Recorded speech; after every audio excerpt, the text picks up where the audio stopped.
Kung matagal mo nang gusto magpa-ash hair, pero yung gusto mo yung attacking soft, classy, at bagay sa skin tone mo, I think, nakita ko na ang bagay at hinahanap mo. Ang Bremode Hair Color in Milk Tea Ash. This kind of color is very modern and effortless. Kaya kung curious ka kung bagay ba sa'yo ang color na to, at kung papaano siya i-achieve, and kung safe ba siya sa hair mo. Stay tuned because we're breaking it down. Hi guys! Welcome to my channel. It's me, your Nurse Bab. And if you are new here, I talk about hair and beauty products and everything na pwedeng makatulong sa glow up mo. Ngayon ay pag-usapan natin yung isang color na sobrang in demand. Milk Tea Ash ng Bremode. Kung mahilig ka sa neutral tone, pero gusto mo pa rin ng unique twist, this might be your next hair adventure. At ang gamit natin today ay ang Bremode Hair Color, nakilala sa magandang pigment and long-lasting color. So ano nga ba ang Milk Tea Ash? It's a cool tone brownish blonde shade with a hint of ash. Imagine mo yung kulay ng milk tea na may konting smoky undertone. Super soft, muted, at hindi brassy. Bakit siya popular? Kasi versatile siya. Bagay siya sa fair, morena, at even medium deep skin tones. Office-friendly pero fashion-forward. Nakaka-fresh tignan sa face.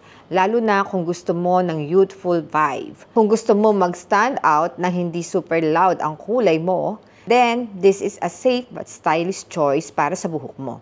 So bakit Bremode ang gamit natin? Una sa lahat, rich pigment, hindi patchy, at even application. Ammonia-based pero gentle, may ingredients din siya na tumutulong para hindi maging dry ang hair.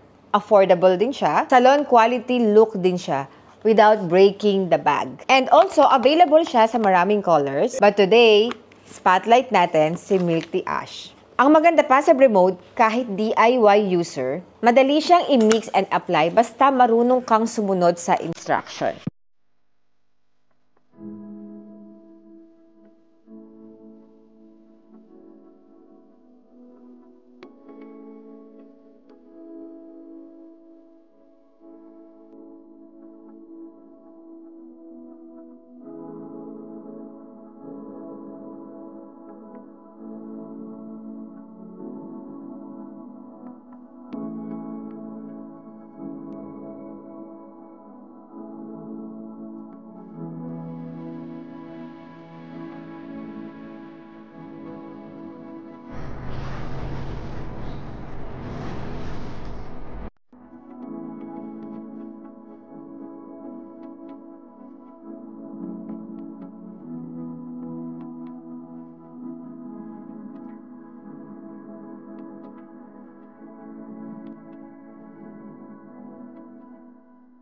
Now, ito ang truth. Para lumabas talaga ang Milk Tea Ash sa hair mo, kailangan mo ng light base. Kung dark virgin hair ka or never ka pang nakapag-apply ng color sa hair mo, kailangan mo muna siyang i-bleach around level 8 to 9 para makita yung perfect ash tone result. So, meron akong isang tip na ibibigay sa inyo. Gumamit ka ng purple shampoo after 1 to 2 weeks ng color mo para ma-maintain mo yung ash tone at makaiwas ka sa yellowing.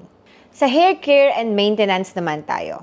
Alam nating lahat, kahit gaano kaganda ang color ng hair mo, hindi siya magtatagal kung hindi mo aalagaan ang hair mo. Para tumagal at hindi mag-fade agad ang Milk Tea Ash, gumamit ka ng sulfate-free shampoo. Deep condition once a week to keep your hair hydrated. Limit your hair washing also 2 to 3 times a week para hindi siya mabilis mag-fade. And lastly, avoid too much heat styling. Or kung hindi niyo maiwasan, gumamit ka ng heat protection spray.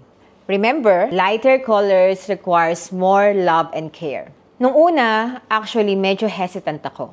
Kasi baka hindi bumagay sa skin tone ko. Pero after ko i-try, wow, parang nag-brighten yung mukha ko. And mas nag-stand out yung features. Actually, sobrang ganda niya under natural light. At kahit sa indoor lighting, hindi siya mukhang brassy.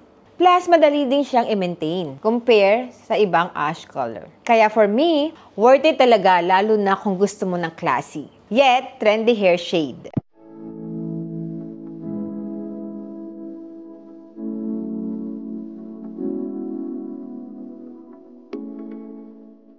So if you've been wanting to try something new, fresh, and totally Instagrammable, go for Bremode Milk Tea Ash. Affordable, easy to use, and flattering sa halos lahat.